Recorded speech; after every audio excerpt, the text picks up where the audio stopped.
4, 3, 2, 1. And here we go.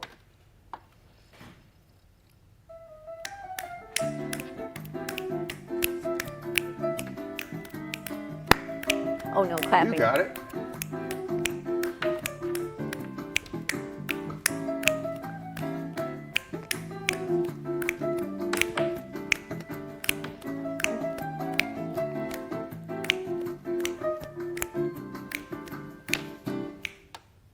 Good afternoon, everyone, and welcome to the October 23rd edition of Topic Time with Harris and Young.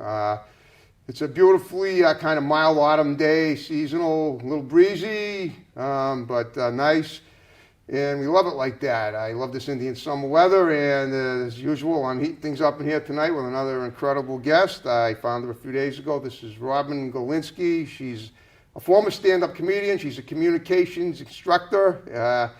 I've learned a lot. We had a great conversation the other day, and as usual, Topic Time has some great guests, a lot of diversity in the people I interview, and that's why we love it here, doing Topic Time with these awesome people. So, Robin, thank you for coming in tonight. Thank you, Harrison. Okay.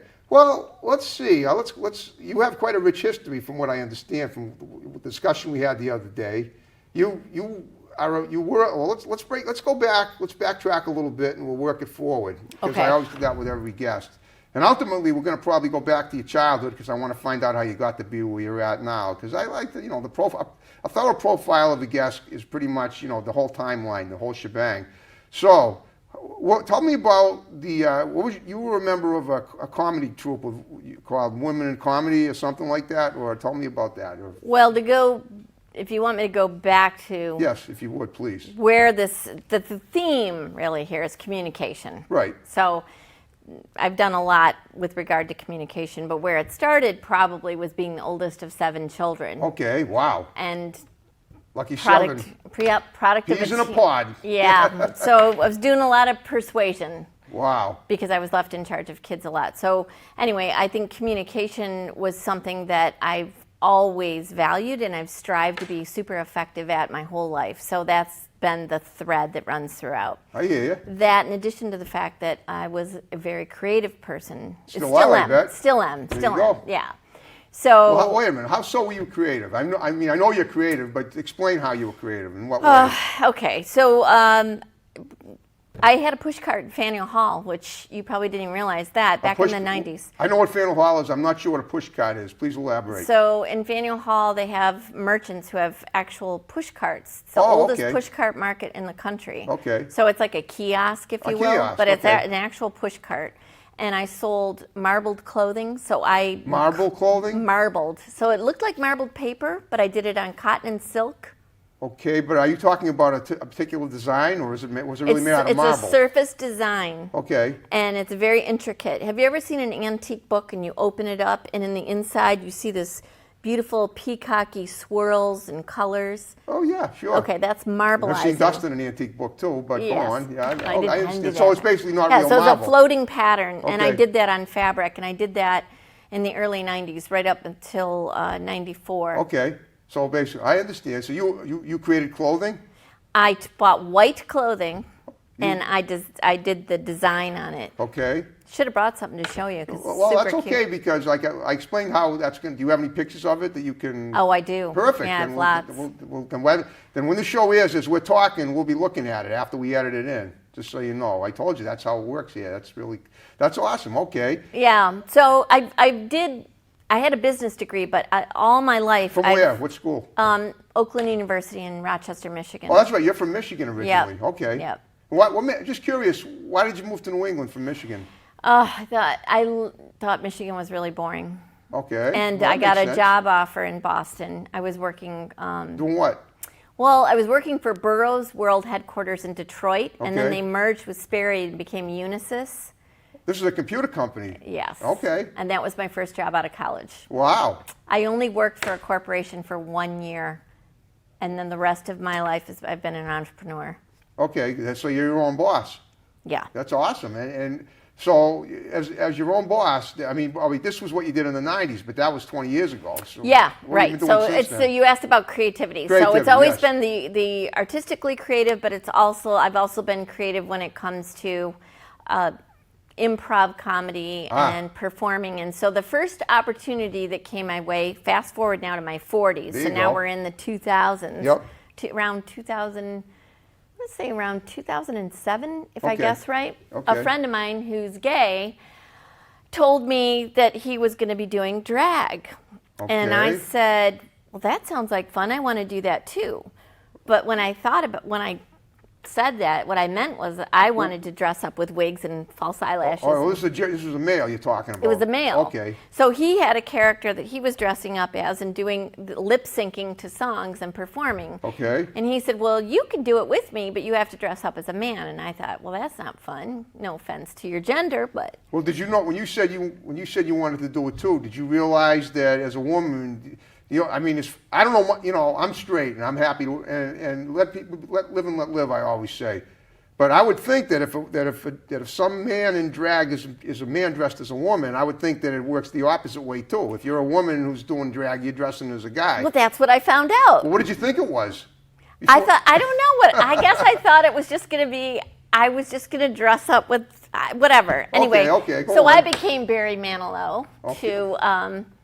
and who was he? He was Bette Midler, and we did this duet together. Okay. Can't And- smile without you. Oh God, No, no, it it's doesn't- I not don't know, Can't just Smile curious. Without You. I'm trying to think it's, oh my Time in New God. England. After a while, that's where you No, did it's like it. an old school song, and I Oh. can't remember the All right, song all right, now. that's fine. Anyway, it was so much fun. I said, this Well, is you did this on stage somewhere. We did it at a private party. Okay, where? And In actually, Boston? yes, it was Okay. at Taylor House Bed and Breakfast in JP. Oh, okay, Jamaica Plain, right? Yep. Right. So Okay. I actually was at the party dressed Yep. as a guest at the party as myself, as a woman, Okay. dressed up for a cocktail So how did party. you manage to how did you manage to weasel out of doing drag? We snuck away upstairs and we both came down in drag and nobody recognized us. Okay.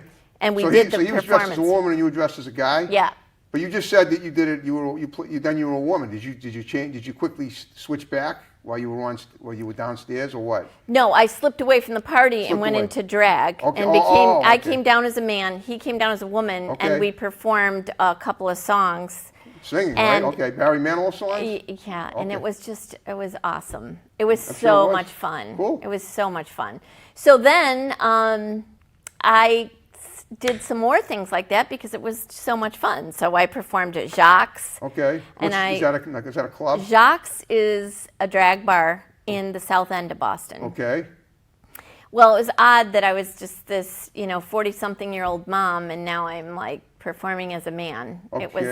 It was a little odd, but it was so creative and so Sure, much a lot fun. of people enjoyed it.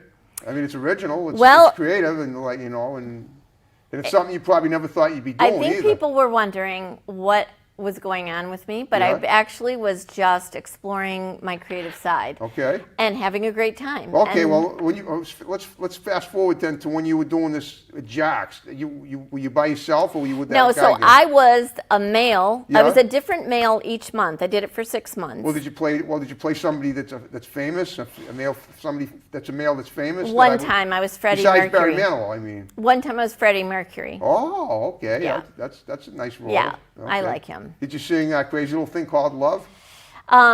Saying "Find Me Somebody to Love," and it Okay. was during the 2008 election. And I basically Oh, the night had, Obama was elected? Yeah, I Oh. had helium balloons, and then I got pictures of all the candidates who were running, and put them on the helium balloons, and I popped them all, and then a drag queen came out at the end dressed as Obama, and Who was that, RuPaul? no, we're not. Nobody that famous. Oh, okay. No, it was Misery, Okay. actually. Wow. Oh, Anyway, so that was a lot of fun. But my point about that is I was getting those creative, and it wasn't about the drag, it was about performing and Right. coming up with songs and costumes and having fun and being creative. And so I won Drag King Idol. I entered a contest. Wow. And then after that, I was in a production called The Slut Cracker, which I don't know if you know about. Which I don't, but I love the name. So they've been running 10 years now out of Somerville Theater. Okay. Every holiday season, and Wow. it's Well, can you give me a little synopsis of it?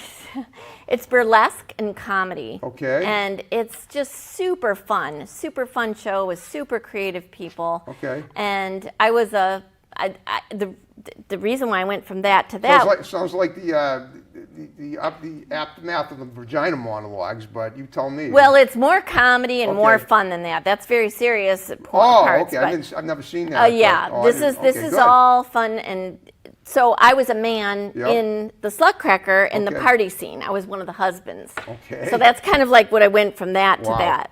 So I did that for a couple of years, and it's super fun, and everybody should go see it because it's a really cool show. Yeah. And then I realized then I got involved with storytelling. Okay. And so then I was just me, and I started to do storytelling. And what venues were you doing all this at? Doing Oliver these at? in Boston, Okay. downtown Boston. Ever do anything at the Barn? Yep. Have you? 'Cause I did a performed show there once. multiple times. Yeah, that's quite a place. Yeah. I know the guy that owns it, Tom Bianchi. Yeah, it's an awesome place for storytelling. Yeah, Been wow. there a number of times. I performed there with, anyway, there's so many details, but storytelling is incredible. When you say storytelling, are you talking about stories that you made up or First person true stories. What's that? First person. Okay. So your own story, like something you Something, experienced. all about you. Okay, so little segments of your own The Moth. autobiography. Just like, have you heard of The Moth? The which? The Moth Radio Hour? MOTH, like Yeah. the bug, like the insect? No. Okay, But- so The Moth is huge with first person storytelling. Okay. So- where can I hear it? Is it on? You say it's radio? Is it It's on all the podcasts. Oh, okay. Yep. Okay. Are you Yeah. on any of them? I'm on Massmouth, Okay. which is a local Massachusetts storytelling. Okay.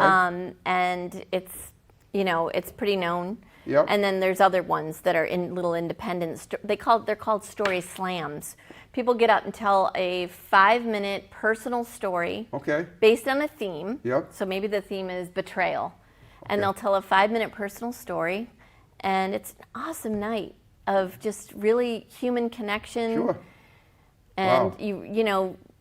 the human condition, really. Yeah. Well, when you do this on a podcast, is there a way you can find out the audience reaction? Like how many people are listening? Is there ways of finding this out? There's always statistics if you do a podcast. Right, But well, but telling a story in front of a live, group of people. Okay. Which do you? I mean, you do both. You've told stories in front of live audiences, and you've done it on the podcast. I prefer live audiences. do? Okay. I prefer interaction with humans. Okay. Yeah. Now, these live stories they're not always comical, correct? They're not always comical. That is correct. Okay. But you do. But I take it you've gotten a lot of good feedback from them. Oh yeah. Okay. The more you do, the better you get at it. I'll tell you what. You want to do a 5-minute story as we're sitting here? It's up to you. I have to think about what would be appropriate. Oh, okay. Well, if it's what not I want to, appropriate, yeah, you don't want. Some of that's little one of too- the reasons why I like telling them live in the room Well, because you're as live as you're going to be right now. yeah, with the interaction. Let me think about that. Okay. Let me think about that. What would be a good story to tell? Well, talk about you have children, right? I have you wanna 2 talk about children. your kids? They're not kids, they're actually adults. Well, all right. Talk about your offsprings then. Yeah, I'm exactly. just food for thought. It's up to you. I have an 18-year-old daughter and I Okay. have a 24-year-old daughter. My 24-year-old daughter is Victoria, and Okay. she's an illustrator. Cool. Yeah, and she's really For what? quite I mean, good. what does she illustrate?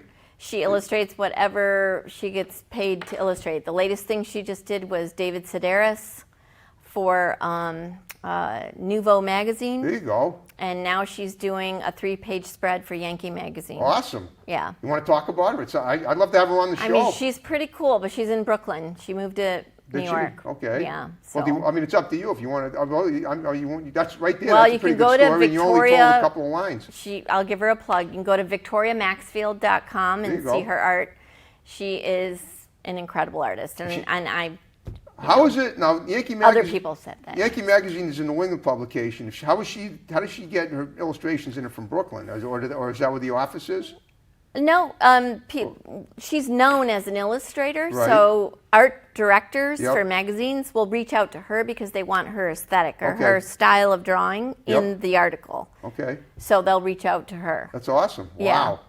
And well, I mean, ordinary, you're the guest, but if you want to talk about her, your other kids, that's fine. Sounds like you get some. She'll already be, she won't want me to talk anymore. Oh, that's than fine. that. All right. Well, let's keep talking about you then.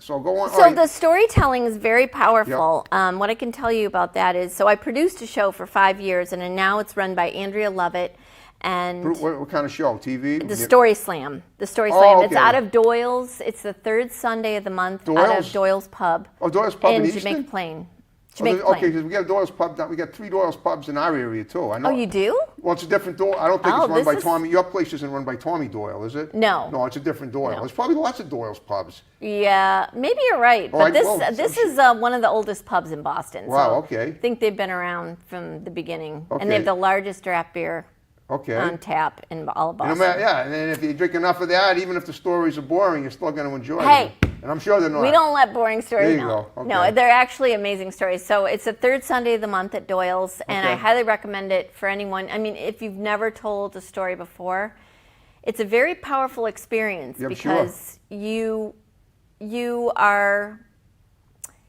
you feel so connected and people resonate with you. And if you do a good job of telling a story, and what I mean by doing a good job Yep. is it's authentic, it's first person, so it happened to you, and you tell the story as if it's unfolding right now in real time. Right, okay. That's the magic to storytelling. Yep. It's not one day this happened to me. Okay. No, it's like boom.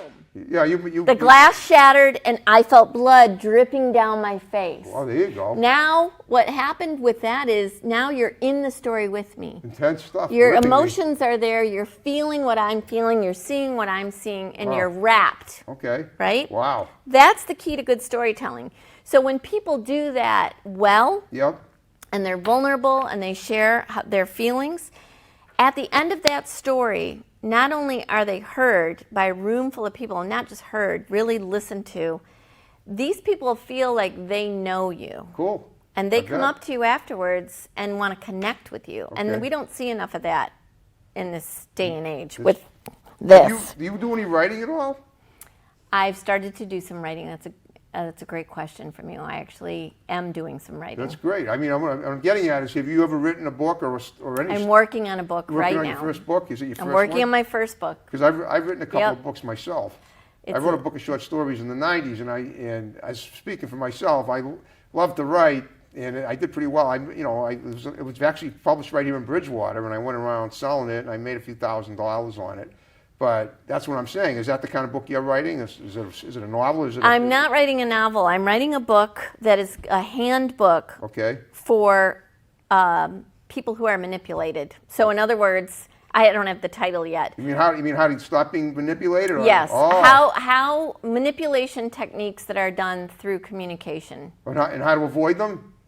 Well, how to recognize them. Okay. You're never going to avoid them. Well, all right. Well, how to survive them, basically. How to recognize them, how to see them And for what overcome they them. are, Yeah. and how to not be controlled by them. There you go. We'll rise above them. Oh, that's cool. Yeah, I So mean, okay. manipulation isn't in itself a bad thing. Manipulation means you're trying to get things to go your way. Right. And that's a normal human thing Interaction, that yeah. everybody does. I mean, Right. every minute of the day, I'm hot to take, I'm manipulating my There you go. temperature, whatever. I'm doing, everybody does that. True. But there's a different thing when manipulation becomes, I'm trying to control you, yeah. Worse than that, I'm trying to make you think differently so that I can get you to do what I want you to do. Right. And there's something called coercive control that's becoming a buzzword now Interesting. among love relationships, Yeah. because there are a lot of women who are in relationships where they aren't necessarily being punched or kicked or hit, Right. but they're being being mentally they're abused. experiencing coercive control, which is Okay. much more insidious, Yes. much more damaging, Yep. and much more difficult to get out from under. Wow. Well, I'm sure a lot of people are going to be grateful for that when it comes out. It sounds, it sounds like you're really benevolent to a lot of people, and that's the way you want it. Well, that's a nice word. Well, I know. didn't think try of to it that use nice way. words on topic time. Well, so what do you? So right now, you told me something about there was some kind of a sale made from a company that you were working for, or a group. You mentioned something about a sale the other day. Maybe I thought that's what I heard you say. What were you talking about? Real estate? No, That's a no, whole not nother- real estate. The comedy, the women in. Oh, yes. Okay, so Boston Comedy Chicks. So Okay, I was right, Boston so I Comedy was in the Chicks. storytelling world. Okay. And then I realized that when I that I liked when people laughed. Right. Right. And so Especially I when thought you make them laugh. it's just a great feeling It to is. make people laugh. So I thought, I'd love to try stand-up comedy. Okay. And I carved out the funny parts of my stories and started stringing them together. Okay. But one of the things I discovered, and this is pretty well known now, but wasn't necessarily 5 years ago when I started Boston Comedy Chicks, was that the stand-up world isn't that friendly to women. It's Wow. male-dominated, and It's interesting because I thought but there are a lot of female stand-up comics, but from what you're telling me, they don't get treated as well as male stand-up comics. well, it's much better now. Believe it or not, Okay. we've made a lot of Okay. progress in a short period of time. That's But good. it was 5 years ago or 6 years ago, not so much. Really? Okay. And still, don't get me wrong, there's still a lot going on now. But what happened is there's all of these women are uniting. There's Right. a momentum is building, and Okay. women are starting to unite their voices, shall we say, Right. and have each other's backs. Well, I guess in a way, I hate to say this, but maybe Harvey Weinstein is in his own way is a protagonist of that happening. Exactly. Okay. Well, you know what? That's yes, and he's whatever. We're I'm not not going saying to I'm not thank saying him. he's a good guy. I'm We're just not going to saying- thank him. You're trying right, but we're not, it's but we could say he may a benefit catalyst. A lot of, It's catalyst, definitely right. those things are a catalyst. So basically, when I went to open mic nights, I realized this. I would see a talented female not being treated very well. Wow. So I said, I was too old for that. I was in my late 40s. I said, Okay. you know what? I'm starting my own. So I Okay. produced my own comedy night, and it was all female. Cool. So for 5 years, Boston Comedy Chicks was an all-female comedy night. Okay. And then last year, I sold Boston Comedy Chicks to the Women in Comedy Festival. Oh, you sold it. How did you? Was it actually a corporation? It was a DBA. So What's I that? sold the name and the rights to the name. Oh, okay. Doing business as. Oh, I it was didn't a know. sole Interesting. proprietorship. Did you ever have Sarah Silverman as a guest? You know who she is? I wish. No. She's my cousin. Really? Yes. Oh my God. I just met her for the first That's so time back. interesting. Yeah, back on April 28th at the Wilbur when she was performing. Oh, that's so cool. So your moms are sisters? Yeah, or- my mother's father and her father's mother were siblings, and they grew up in Brockton, and she grew up in Bedford, New Hampshire. I don't know. I didn't know that. Yeah, That's so interesting. I love dropping that. There's a lot of great female. Rachel Dratch is Rachel local. Dratch is awesome. I know. Saturday Yeah, Night there's Live. a bunch of them. And Women in Comedy Remember Festival Judy Tenuta? has. Wasn't she amazing? Judy? Oh, she was so funny. She's so yeah. funny. I know. Have She you ever? was No, so have you ever funny. worked with any of these people? No, we were small, local, okay. but Women in Comedy Festival is much bigger. They get the headliners, they get the big names. Right. So this has been a great marriage between the two groups because Okay. Boston Comedy Chicks was a showcase of talent, Okay. which was running every month. Women in Comedy Festival is a big annual event. So now there's an actual Oh, I see. process. It's like a merger. Yeah. Okay. Well, are you still exactly. part of it? I'm still part of it as an advisory role, and Okay. I'm still, dabbling with performing here and there. But I was doing everything, and now I'm not doing that. You're not doing it. So currently you're working on this book about trying to stop coercion, manipulation, coercion. Yep. What else are you doing at this point? What else am I doing? Yeah. I am about to travel to the National Communication Association. Oh yeah, your communication. Okay. What is Yes. that? So I'm part of a book that's coming out next year. I wrote a chapter in Okay. called "The Best Practices for Communication Trainers." Okay, this basically kind of like aligns with your book you're writing a little bit. This sort of A little idea. different. This Yeah. is Oh, it more of a best practice book. So Okay. it lays out, if you're in the communication training and coaching business, what are the best practices you need to have in order to be successful. Okay. And I'm writing involved in the chapter that's on communication proficiency, specifically when it comes to humor and storytelling. There you go. Wow. That's So awesome. humor and storytelling are powerful advanced communication So you're a skills. co-author of this book. How many other people are involved? Lots of other authors. There's Wow. a lot of academics involved. It's like a manual for. Are these people from all over the world or country? Yes. Wow. Yes. So where do you go to throw ideas, back and forth to put the So book I together? have a researcher who's my co-author for my chapter. Okay. And his name's Dakota Horn, and he's out of Cool name. I forget which state. Dakota he's in. Horn? Isn't that a cool name? Is he a Could Native be a movie American? star. I don't know. Oh, I wow. don't know. I've been working with him remotely, but I'm going to meet him in Okay. 2 weeks. So where are you going to be going for this? I mean, are you New So I'm York? going to Dallas. Dallas, Going okay. to Dallas, National Communication Association, Cool. which is an incredible. It's 90% academics, so Yep. people who actually study, analyze, research every little thing about communication, and I'm what you call a practitioner. I guess. So I take the research and apply it and help somebody like you or anybody who has to talk for a I living. always need help. Everybody can get better. Sure they can. So you take anybody from where they are to the next level. Okay, yeah, that's great. And I'm totally self-taught doing topic time, but sounds to me like, just hearing you talk today is going to help me in the future to improve. Okay, well, that's the amount of time we have. Oh, that snuck up fast. It did, yeah, I know, it did. What? Yeah, I got it. I know. Yeah, so what I'm going to ask you to do, I hope you enjoyed, talking to me today. I did. Well, it was lovely. So here's what we're going to do. In the remaining few minutes we have, I'm going to ask you to give as many shouts out, condense them to people that are going to see the show, because a lot of them are going to see it. And then for people when you group the comedy chicks, the women, whatever, the people that Dakota or anybody that you want to just say hi to and tell them watch the show and. Well, I definitely want to give a shout out to Women in Comedy Festival. They've got an incredible podcast. They're open right now for submissions for the festival. Boston Comedy Chicks, they know how much I love them. BostonComedyChicks.com, WICF.com is where you want to go for info on that. MindsetCommunication.com, that is my business, my communication training and coaching business. NCA. What is it called?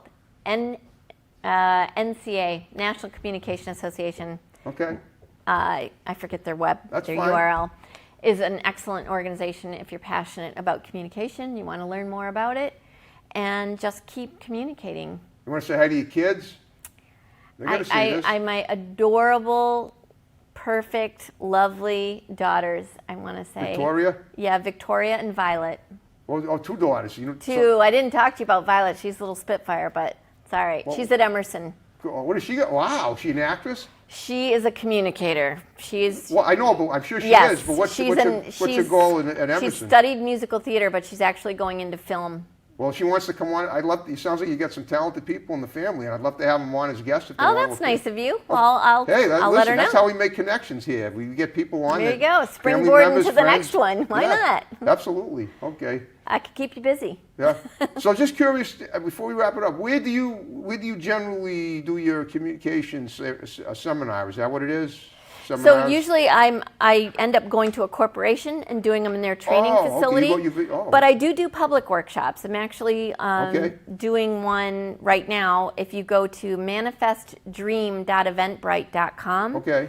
I'm a certified infinite possibilities trainer. We didn't even talk about that, but. Well, but you know what? They're kind of self-explanatory. It is. So it's teaching people how to manifest. Yeah, that's awesome. Yeah. Have you ever done? I remember we talked about like the S training. Yes. Have you ever done anything like that? I mean, have you ever have you ever conducted a seminar like that anywhere? Not that. Things, and I know that people don't think that's a cult, but things things that kind of go over into that territory. Right. I want to help people help themselves as opposed to make me their guru. But it is impressive that you have this. This is your business. It's your baby, and it's obvious that you have it going on. And just so you know, a little quick story about Faneuil Hall myself. I was actually there back. I have a photographic memory for dates. It was Saturday, November 2nd of 1990. I was with my brother, and I was eating. I love potato. I'm a vegan, and I love eating potato knishes. And he had a motorcycle. I ate about 7 of them, and unfortunately, as delicious as they were, my head swelled and it really hurt with the helmet on riding back. Oh my goodness! Yeah, I know, but I thought you might get a. I mean, I know Faneuil Hall. I know plenty of cool. I'm glad you got the helmet off. I know. I'm glad I stopped. Yeah, I'm glad he doesn't ride anymore either. Yeah. So so we're just about to wrap it up. I hope you had a good time. I did. And it was fun, especially. Yeah, and are you ready to rock and roll again? Sure, why not? All right, folks. I hope you enjoyed Robin Galinski, and we're going to wrap it up. And see you next time on Topic Time. Watch more episodes. Take care. Have a good one. We snapping? Here we go. That's how we go.